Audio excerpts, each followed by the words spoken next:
যলৈকে গৈছে তাতেই সিঁচিছে বিভাজনৰ বীজ গণতন্ত্ৰৰ কথা কয় কিন্তু গণতন্ত্ৰ ৰক্ষাৰ কথা নকয় কোন তেওঁ জানিবলৈ চাওক আমাৰ এই প্ৰতিবেদন দেশত পঞ্চম পৰ্যায়ৰ নিৰ্বাচনৰ বাবে প্ৰচাৰ চলি থকাৰ মাজতে শনিবাৰে ইণ্ডিয়া মেট্ৰছতে সান্তাক্ৰুজত এক সংবাদমেল সম্বোধন কৰে সংবাদমেলত কংগ্ৰেছ সভাপতি মল্লিকাৰ্জুন খৰ্গে এনচিপিৰ মুৰব্বী শৰদ পাৱাৰ শিৱসেনাৰ মুৰব্বী উদ্ধৱ ঠাকৰেও উপস্থিত আছিল সংবাদমেলখনত বৰ্তমানৰ প্ৰধানমন্ত্ৰী নৰেন্দ্ৰ মোদীৰ ভূমিকাক কঠোৰ ভাষাৰে সমালোচনা কৰে বিৰোধী নেতাসকলে কংগ্ৰেছ সভাপতি মল্লিকাৰ্জুন খৰ্গেই কয় ইয়াৰ আগতে দেশৰ কোনো এগৰাকী প্ৰধানমন্ত্ৰীয়ে এনেকুৱাকৈ সমাজত বিভাজনৰ বীজ সিঁচা নাছিল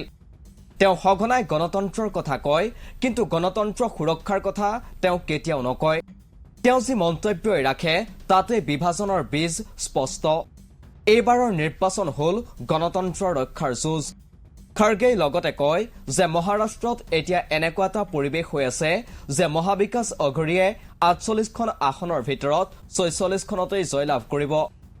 খৰ্গেই লগতে কয় মোদী চৰকাৰে মুম্বাই আৰু মহাৰাষ্ট্ৰক সদায় অৱজ্ঞা কৰি আহিছে তেওঁলোকে কেন্দ্ৰীয় সংস্থা আৰু সংবিধানক অপব্যৱহাৰ কৰি আহিছে আমাৰ চৰকাৰ যদি ক্ষমতালৈ আহে তেন্তে আমি কৃষিজাত সামগ্ৰীৰ ওপৰত থকা জিএছটি আঁতৰাম একেখন সংবাদমেলতে ঠাকৰেই কয় যে ইণ্ডিয়া মেট্ৰছুটত আচলতে বহুকেইগৰাকী উপযুক্ত প্ৰাৰ্থী আছে যিসকল প্ৰধানমন্ত্ৰী পদৰ বাবে উপযুক্ত কিন্তু ইণ্ডিয়া মেট্ৰছুটৰ প্ৰধান কাম হৈছে দেশৰ গণতন্ত্ৰক সুৰক্ষিত কৰা আনহাতে এনচিপি নেতা শৰদ পাৱাৰে কয় যে প্ৰধানমন্ত্ৰী মোদীয়ে ৮৪ কোটি ভাৰতীয়ক ৰেচন দিয়া বুলি ক্ৰেডিট লয় কিন্তু মনমোহন সিং নেতৃত্বাধীন কংগ্ৰেছ চৰকাৰে খাদ্য নিৰাপত্তা আঁচনি সুনিশ্চিত কৰিছিল কেতিয়াবাতেই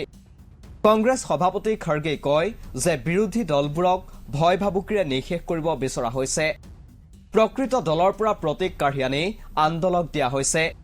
অৱশ্যে এই সকলোবোৰ অঘটনৰ মূল প্ৰধানমন্ত্ৰী মোদীয়েই বুলি উল্লেখ কৰে তেওঁ দেশত জুমলা পৰ্ব অহা ৪ জুনত অন্ত পৰিব আৰু ৫ জুনৰ পৰাহে প্ৰকৃত অচ্ছেদিন আহিব বুলিও উল্লেখ কৰে সভাপতিগৰাকীয়ে নিউজ ডেস্ক ৰিপৰ্ট দি ক্ৰছ কাৰেণ্ট